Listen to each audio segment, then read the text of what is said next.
Adım İdris, 23 yaşındayım. Danimarka'da yaşıyorum.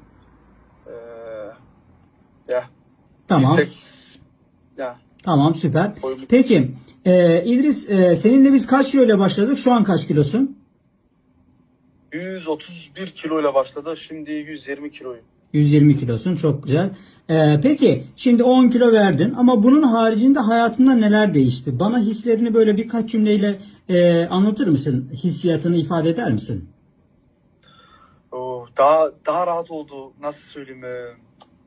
Daha hafif hissediyorum şimdi kendimi. Az yoruluyorum. Eskiden merdivenlerden çıkıyordum. Dizlerim ağrıyordu. Artık dizlerim de ağrımıyor.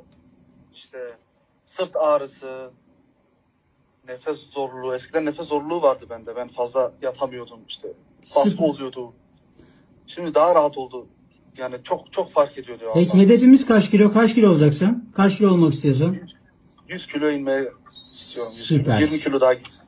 Harikasın. Son olarak kendi dilinde, kendi ülkendeki insanlara hangi mesajı vermek istersin?